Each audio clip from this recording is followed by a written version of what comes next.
여러분 기도해 주셔서 지난주 부산 두날개 세미나 잘 다녀왔습니다. 새벽에 기도해 주시고 또 여러분 함께 도와주셔서 감사합니다. 아침 9시부터 밤 10시 반까지 계속 찬송 부르고 기도하고 또 성경 읽고 말씀 듣고 성경 공부하고 그렇게 계속 반복이 됐어요. 아침에 각자 빵 한 조각 알아서 먹고 점심 저녁은 교회에서 좀 준비해 주셨고 아주 강행군으로 진행이 됐습니다. 수요일 저녁은 밤 11시 반까지 계속 이제 진행이 돼서 몸은 좀 피곤했지만 또 마음과 영혼은 또 찬송 부르고 기도하고 말씀 계속 듣고 보고 하니까 영적인 힘은 이게 좀 상당히 또 이렇게 힘이 나는 것을 느낄 수 있었습니다. 여러분 운동 선수들이 평상시에는 이렇게 그냥 평상적인 운동을 연습을 하다가 어떤 중요한 경기를 앞에 두면은 집중 훈련을 할 때가 있죠. 전지 훈련을 할 때가 있습니다. 우리 신앙도 때때로 이런 것들이 필요하지 않나 싶습니다. 매주일 예배드리고 또 매일매일 성경 읽고 큐티하고 일상적인 그러한 신앙생활이 필요하지만 경우에 따라서는 1년에 몇 번 좀 집중적으로 기도하고 찬송 부르고 말씀 공부하는 이러한 것들이 있다면은 우리 좀 식어진 마음, 좀 느슨해진 그러한 영혼들이 좀 바짝 긴장을 하고 또 힘을 얻지 않을까 생각합니다. 여러분도 좀 기회 되시면 한 번, 두 번 좀 가보셔도 좋지 않을까 생각을 합니다. 이번에 같이 공부했던 전체 주제는 행복 모임이란 무엇인가 그런 것이었고요. 또 하나는 전도를 어떻게 해야 될까라는 그런 큰 두 가지 주제를 가지고 함께 찬송 부르고 기도하고 성경 공부하고 그런 시간을 가졌습니다. 며칠간 부산에서 세미나 마치고 그때는 텔레비전 볼 여유도 없고 신문 볼 수도 없는 환경이어서 집에 올라와서 주말에 뉴스를 딱 보니까 가장 핫한 뉴스가 빅뱅 승리라는 가수가 강남의 버닝썬이라는 클럽에서 이런저런 일들이 있었다. 이런 것들이 거의 주중에 계속 이렇게 보도된 내용인 것 같더라고요. 저도 빅뱅이라는 이름은 들어봤지만 승리라는 가수는 젊은 친구여서 잘 모릅니다. 하여튼 매스컴에서 계속 며칠간 이야기한 것을 좀 이제 올라와서 보게 되었습니다. 버닝썬이라는 것은 태양이 이글이글 타오른다는 거죠. 버닝썬. 장렬하는 태양이라는 거예요. 클럽 이름이 그런 겁니다. 호텔 지하에 있다고 그러죠. 거기서 수많은 젊은이들이 목금 토일 하여튼 주말을 이용해서 그들의 청춘을 이글거리는 태양처럼 불태우는 곳, 이곳이 바로 버닝썬이라는 그런 클럽입니다. 여러분 불금이라는 말 들어보셨습니까? 불타는 금요일. 젊은이들이 좋아하는 말이죠. 일주일 열심히 일하고 주말 되면 그 금요일, 토요일 밤에 불타는 금요일, 자기 청춘을 불태우는 일들이 지금도 여기저기에 있겠죠. 우리 젊은 아들, 딸, 청년들이 정말 불타는 금요일처럼 젊음을, 청춘을 불태우는 것 좋습니다. 또 믿지 않는 아이들 술 마실 수도 있죠. 춤출 수 있죠.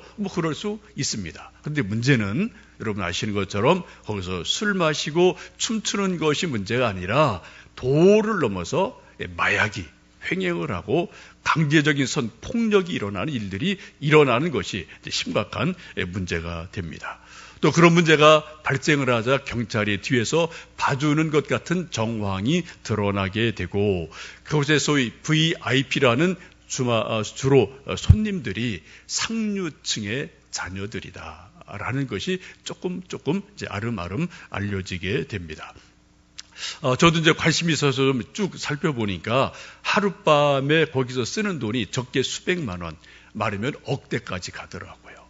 우리 상상을 못하는 거죠.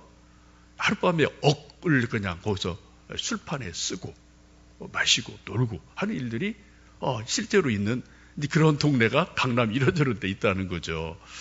참 기가 막히죠. 여러분 왜 이런 일이 있을까요? 나름대로 인기 있는 애들, 돈 많은 아이들 그런 사람들이에요. 근데 여러분 아무리 인기가 있고 돈이 많이 있고 뭐가 있고 뭐가 있어도 행복하지 않다는 겁니다. 만족이 없다는 겁니다. 그래서 가서 술을 마셔요? 오케이. 근데 술로 안 채워져요. 그렇게 마약까지 나갑니다. 그리고 더 나쁜 일까지 계속해서 벌어지는 일들이 우리가 살고 있는 이 땅에 여기저기에서 지금도 어디엔가 일어나고 있다. 이것이 우리가 살고 있는 우리의 모습인 것이죠. 여러분, 수많은 청춘들이 행복이라는 파랑새를 찾기 위해서 여기저기를 가봤는데 파랑새가 있기는커녕 까마귀들이 드글드글 거리는 그러한 한 사회의 단면을 우리는 이런 일을 통해서 볼 수가 있게 됩니다. 아마 캐면 캘수록 더 많은 것들이 나올 수 있는 고구마 줄기 같은 그런 사건일 것 같은데 모르겠습니다. 참 우리가 답답하게 이런 일들을 지켜보게 됩니다. 우리 모든 인간은, 저도 행복을 원합니다. 여러분도 행복을 원하십니다. 우리 유치부 어린 아이들도 행복하기 원하고요. 우리 할머니, 할아버지들도 행복하기를 원합니다. 우리 모든 인간이 행복하고 싶어. 이거는 하나님 주신 정상적인 생각이고 정상적인 마음이에요. 하나님 주신 본성입니다.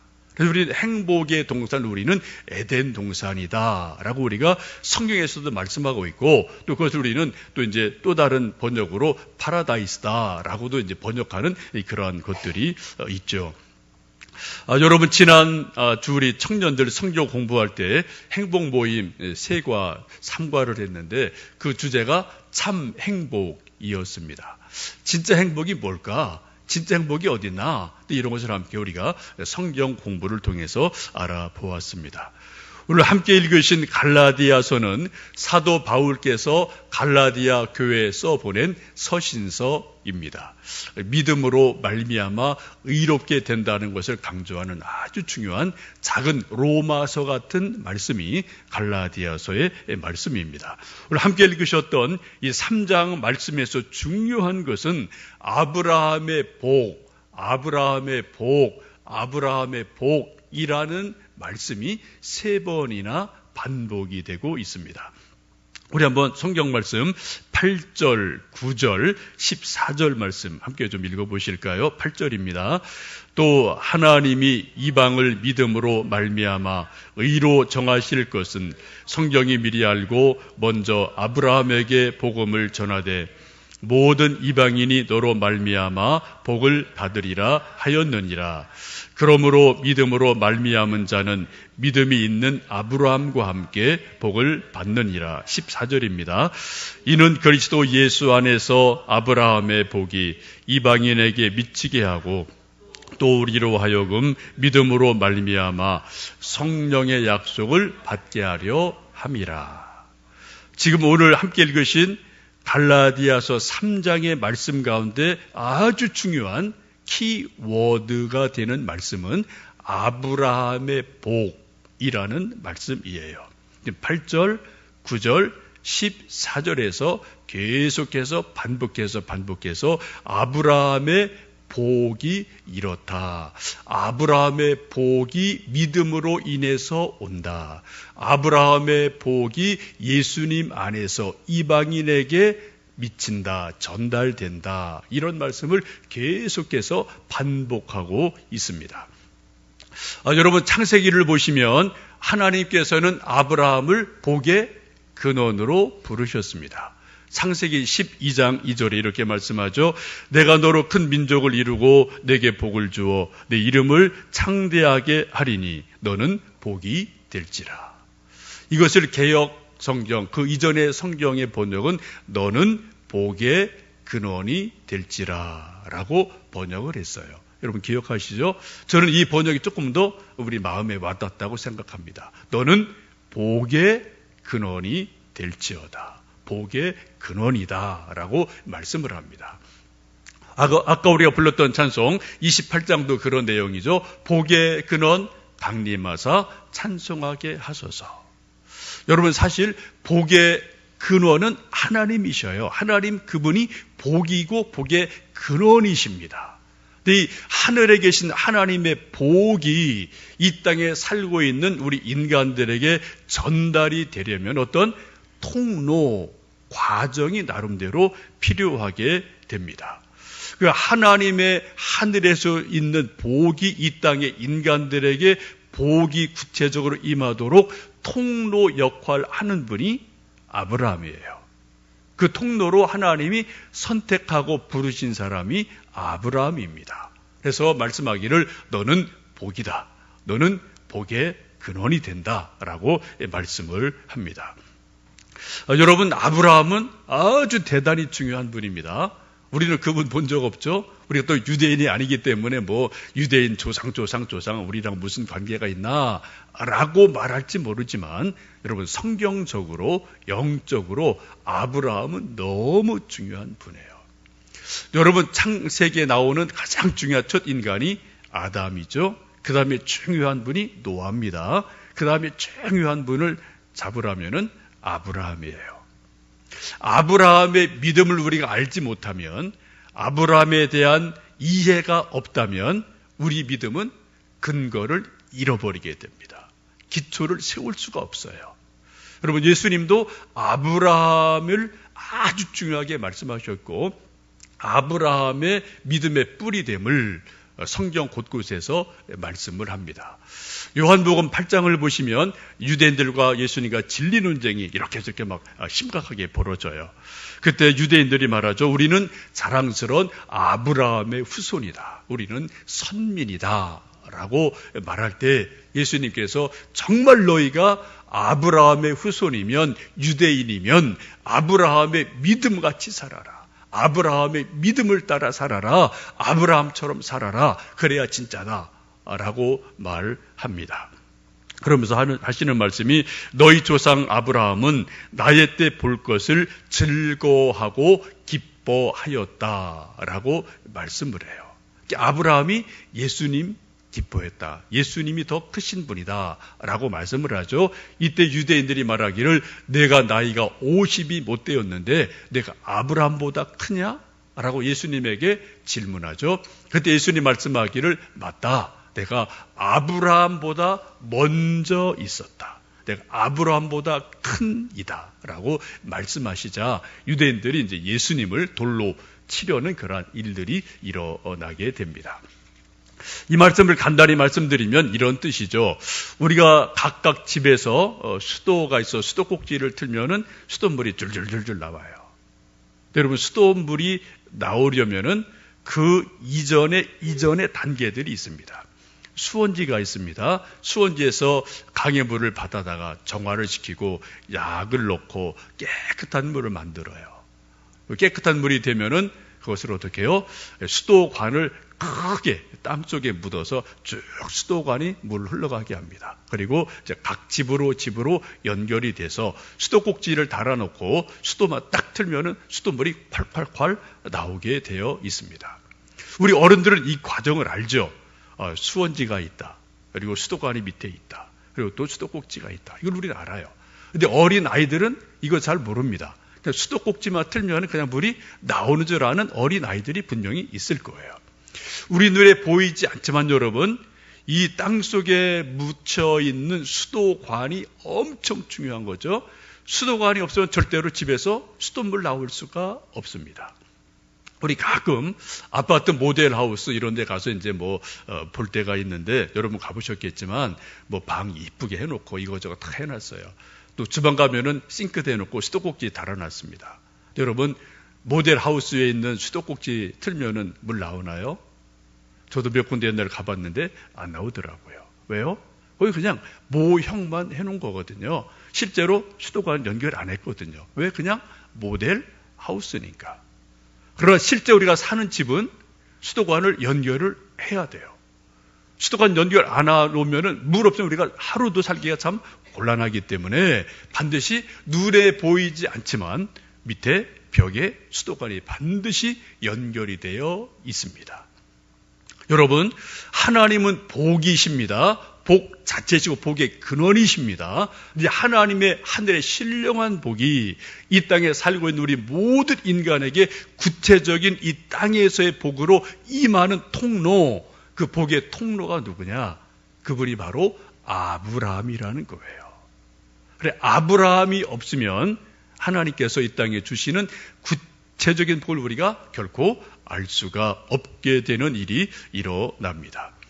하나님은 아브라함을 통해서 독자 이삭을 낳게 하시고, 이삭을 통해서 야곱을 낳게 하시고, 야곱을 통해서 12아들을 낳고 12지파를 만드셔서 그들 통해서 이스라엘을 쭉 만들어 가십니다. 세월이 한참 흐르면 어떻게 되죠? 아브라함의 후손으로 누가 탄생하세요? 예수님이 탄생하세요. 여러분, 신약 성경의 첫 성경이 마태복음입니다. 마태복음 1장 1절의 말씀이 무엇인가요? 아브라함과 다윗의 자손 예수 그리스도의 계보라. 여러분, 신약 성경 맨 처음에 하신 말씀이 뭐라고요? 예수님이 누구시라고요? 아브라함의 후손으로 오신 분이다. 이 말씀을 달리 말씀드리면 예수님은 아브라함을 통해 주신 복이 예수를 통해서 100% 완벽하게 성취하신 분이다. 예수님에게서 아브라함의 복이 이 땅에서 완성되었다라는 말씀을 가지고 있습니다. 오늘 함께 읽으신 말씀 3장 14절에 그런 말씀이 있어요. 우리 14절 말씀 다시 좀 읽어보시겠습니다. 이는 그리스도 예수 안에서 아브라함의 복이 이방인에게 미치게 하고 또 우리로 하여금 믿음으로 말미암아 성령의 약속을 받게 하려 함이라. 아주 중요한 말씀입니다. 아브라함의 복이 어떻게 해요? 예수 그리스도 안에서 이방인에 미치게 하신다. 아까 제가 족보 말씀드렸죠? 예수님은 아브라함과 다윗의 후손으로 오신 분입니다. 그 아브라함에게 주신 하나님의 놀라운 복이 예수님에게서 완벽하게 완성이 되고, 이것이 유대인뿐 아니라 유대인을 넘어서 이방인에게까지도 아브라함의 복이 미친다, 전달된다라고 오늘 성경은 말씀합니다. 이것을 깨달은 사람이 사도 바울이에요. 하나님은 사도 바울을 이방인의 사도로 부르시고 예수님 안에서 완성된 아브라함의 복을 유대인이 아닌 이방인들에게 전하도록 사도 바울을 축복의 통로로 사용하시게 됩니다. 여러분, 예수 그리스도 안에서 아브라함의 복이 이방인에게 미쳤다. 여러분, 이 말씀의 의미를 오늘 좀 깊이 묵상하시고, 그 이방인 중에 제가 있고 여러분이 계신 거예요. 그렇죠? 예수 그리스도 안에서 아브라함에게 주신 하나님의 복이 흘러 넘쳐서 오늘 저에게 임했습니다. 여러분 한 분 한 분에게 그러한 복이 임하셨다는 거예요. 여러분 이 말씀을 깊이 묵상하시고, 하나님, 아브라함에게 주신 하나님의 놀라운 복이 예수님 안에서, 예수님 통해서 나에게 전달된 것을 제가 알게 해 주십시오. 저를 좀 누리게 해 주십시오. 이런 간절한 기도와 여러분 소망이 있으시기를 축복합니다. 여러분, 하늘에서 이 땅에 비가 내리지 않으면 땅은 메마릅니다. 가뭅니다. 다 땅이 갈라져 버려요. 할 수 없이 사람들은 땅에서 물을 파서 농사를 짓고 또 식수를 쓰기도 합니다. 저는 청년 때까지 시골에서 왔다 갔다 자라서 가뭄 드는 일이 뭔지를 비교적 조금 알고요. 또 경험적으로 좀 알고 있습니다. 그래서 막 가물었을 때는 이제 할아버지, 아버지 막 고생하실 때 가서 도와드리기 위해서 밤새서 경운기 틀어놓고 물 퍼놓고 저쪽 가서 물 이렇게 하여튼 하는 것도 밤새서 해본 적도 있고, 그래서 가뭄이라는 것이 무엇인지를 조금 개인적으로 알고 있습니다. 여러분, 우리 사람들도 하늘에서 비가 내리지 않으면 어쩔 수 없이 이 땅에서 물을 파야 돼요. 땅을 파야 돼요. 먹을 물을 만들어내야 됩니다. 우리 영적인 것도 마찬가지죠. 하나님께서 하늘에서 신령한 복을 우리에게 주시지 않으면 우리 사람들은 그 목마름을 이 땅에서 찾으려고 애를 쓰거든요. 이건 본능이에요. 그게 술입니다. 그게 노는 거예요. 그게 춤이에요. 그게 안 되면 점점 센 것으로 찾아가죠. 그 가장 센 것이 결국은 마약이거든요. 여러분, 세계 이건 곳곳에서 일어나는 현상이 이런 거 아니겠습니까? 뭐 물 마시다가 심심하면 코카콜라 마시죠. 그래도 입이 심심하면 술 마셔야 되죠. 그래도 입이 심심하고 공허해요. 그 다음에 가는 데는 여러분 결국은 마약까지 가는 게 우리 타락한 인간, 하늘의 신령한 은혜를 경험하지 못한 모든 인간들이 가는 걸음인 것을 우리는 뭐 예나 지금이나 볼 수가 있습니다. 여러분, 우리 사람들이 하늘의 복을 누리지 못하면 우리 영혼은 시들어 비실비실 시들 수밖에 없습니다. 그래서 세상에서 더 자극적인 것, 더 큰 것, 더 센 것을 계속해서 찾다가 결국은 몸도 마음도 영혼도 망가지는 일들이 있습니다. 그래서 행복을 찾아서 이곳저곳으로 가지만 결국 행복보다는 불행으로 끝나는 일들이 너무나 많이 있지요. 여러분, 이 시간 한 가수를 좀 소개해 드리고 싶은데, 한대수라는 가수를 여러분 아실 겁니다. 저도 20대 때 그분의 노래 많이 들었고요. 행복의 나라로 갈 테야 라는 노래도 있었고, 물 좀 주소 목마름 하면서 정말 막 갈라진 목소리로 물 좀 주소 하고 외치던 그런 노래 여러분 조금 아마 50 넘으신 분들이 기억하실 거예요. 한때 청춘들이 한대수 씨의 노래를 듣고 정말 인생 목말라, 정말 목말라. 또 행복이 어딜까, 행복 나라에 가야지, 이런 하여튼 그런 노래를 우리가 함께 부르고 함께 이렇게 했던 일들이 있습니다. 한번 우리 한대수 씨의 노래 행복의 나라로 잠깐 좀 소개해 드립니다.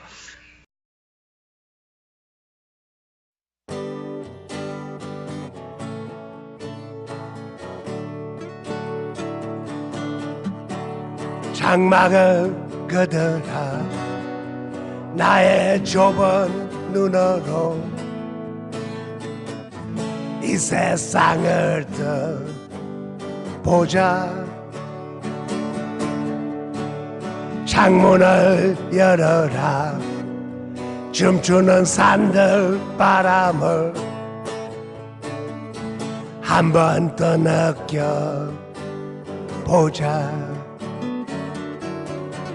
가벼운 풀밭 위로 나를 걷게 해주세. 온갖 새들의 소리 듣고 싶소.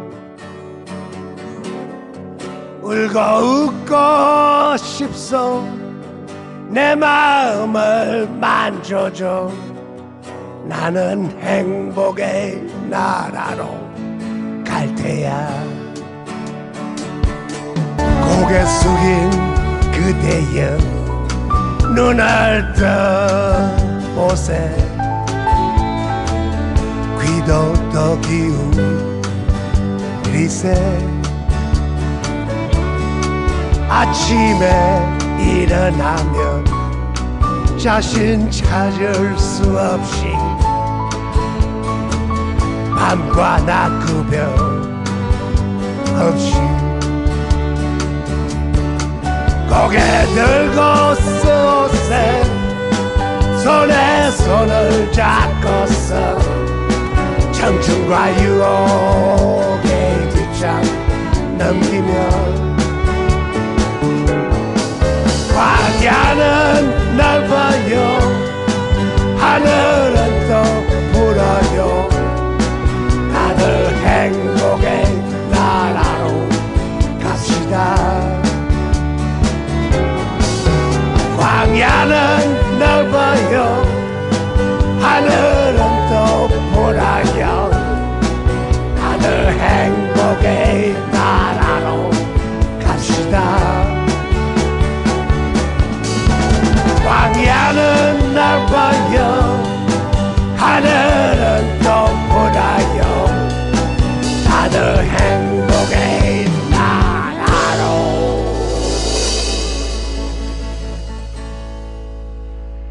갑시다.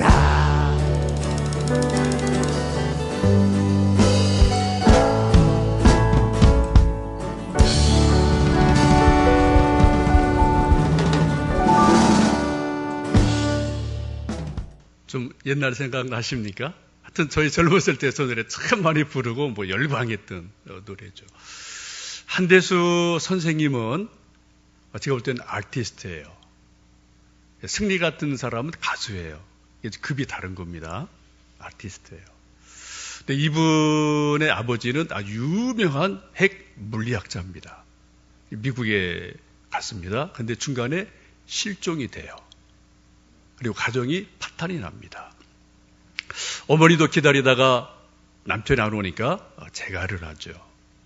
그리고 그 사이에서 이 어린 한대수라는 청년이 엄청난 갈등을 겪다가 미국에서 히피 문화를 접하게 되고, 그리고 70년대 이제 긴 장발로 한국에 와서 이런저런 노래를 부른 것들이 행복의 나라로 갈 테야, 또 뭐 물 좀 주소, 뭐 이런 노래들을 정말 그 시대에 맞는 엄청난 노래들을 불렀고, 또 이게 이제 뭐 판금이 되기도 하는 그러한 여러 가지 일들이 있었죠. 가장 대표적인 노래가 행복의 나라로 갈 테야라는 노래일 겁니다.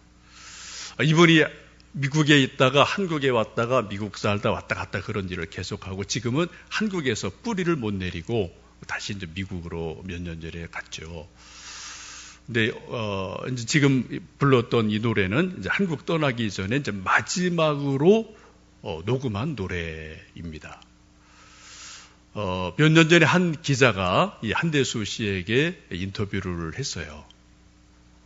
선생님, 행복의 나라로 노래를 불러주셨고 우리 모두를 행복의 나라로 초청을 해주셨는데 선생님 인생에 정말 행복하십니까? 그때 한대수 씨가 말한 내용이 이겁니다. 고통, 고통, 고통뿐이 없다 라는 말을 했어요. 한번 좀 보여주실까요? Angry. Once in a while. 고통. Don't talk about other people. 박준, don't talk 행복의 about 나라는 박준. 어땠을까요? 행복의 나라 하나도 없었어. 고통 뿌려서. 예, 지금 인터뷰하는 장면이에요. 어떤 기자가 선생님, 우리 행복의 나라로 노래를 열심히 평생 불렀는데 여러분 선생님 행복하세요? 아, 인생에 행복 없어. 고통밖에 없어. 그럼 왜 이런 노래를 자꾸 부르십니까? 한대수 씨의 답이에요. 내가 행복하지 않으니까, 행복하지 못하니까 행복하고 싶어서 난 그 노래를 부른다 라는 그러한 답을 인터뷰 중에서 하는 것을 볼 수가 있습니다. 여러분 참 음미할 만한 말이죠. 우리 좀 생각해 볼 깊은 이야기가 한대수 씨 생애 속에, 노래 속에 있지 않습니까? 여러분 지금 행복하십니까? 정말 행복하십니까? 아니면은 파랑새는 어디 있을까? 나에게 행복의 나라는 어디 있을까? 아직도 여러분 파랑새를 쫓고 있지는 않으십니까? 우리 손에 잡히지 않는 행복의 나라를 여러분 찾기 위해서 지금도 계속해서 이리로 저리로 동서남북으로 여러분 두리번거리고 방황하고 계시지는 않습니까? 여러분 도대체 행복이 어디 있을까요? 행복이 무엇일까요? 오늘 성경은 말씀하기를 그리스도 예수 안에서 아브라함의 복이 이방인에게 미쳤느니라, 이방인에게 흘러 넘쳤느니라고 말씀하고 계셔요. 여러분 하나님께서는 아브라함에게 하늘의 복을 주셨습니다. 하늘의 신령한 복이 이 땅의 구체적인 복이 되도록 아브라함을 선택하시고 복의 통로가 되게 하셨어요. 복의 근원을 삼아 주셨어요. 여러분 아브라함의 생애를 보십시오. 아브라함이 매일 해피하고 행복했나요? 아니요. 그의 방랑하는 생활을 창세기에서 보시면 아브라함도 눈물이 있었습니다. 가정에 갈등이 있었어요. 아들 주실 때까지 25년을 기다리는 인내가 있었습니다. 이것저것 쫓겨다니고 기근 때문에 힘들어할 때 아내를 누이 동생으로 말하는 그러한 어려운 순간들도 있었습니다. 그런데도 성경은 분명히 말씀하기를 아브라함은 하나님의 복이다. 하나님의 복의 근원이고 복의 통로다라고 말씀하셨습니다. 이 말이 무슨 말씀일까요? 행복이라는 것은 단지 우리가 느끼는 것처럼 이 땅에서 돈 많은 것, 건강한 것, 모든 것이 형통한 것, 이런 정도의 문제가 아니라 우리가 알 수 없는 더 깊은 영적인 것이 그 속에 있다. 하나님의 임재하심이 있다. 하나님의 복주심이 있다. 영적인 것이 있으면 분명히 성경은 말씀하고 있습니다. 여러분, 그 하나님의 놀라운 복의 완성이 예수님 안에서 완성이 되어집니다. 예수님 말씀하기를 내가 곧 길이요 진리요 생명이니 나로 말미암지 않고는 아버지께로 올 수가 없다. 너희가 진리를 알지니 진리가 너희를 자유케 하리라. 뭐가 자유하게 한다고요? 돈이 우리를 자유하게 하는 거 아닙니다. 여러분, 권력이 우리를 자유하게 하는 게 아니라고요. 진리를 알지니 진리가 너희를 자유케 하리라. 우리는 예수님 안에서 하나님의 놀라운 하늘의 복을 알게 되고 그 복이 우리 인생 속에서 때로 이렇게 꽃이 피고 저렇게 꽃이 피고 빨간색으로 노란색으로 흰색으로 꽃이 피고 또 우리가 믿음으로 인내하다 보면 우리 안에서 이러한 저러한 열매가 맺혀지는 줄로 믿습니다. 여러분, 우리 모두 예수님 안에서 진정한 진리를 알고 진정한 행복을 누려가는 하루하루 되시기를 주님의 이름으로 축복합니다.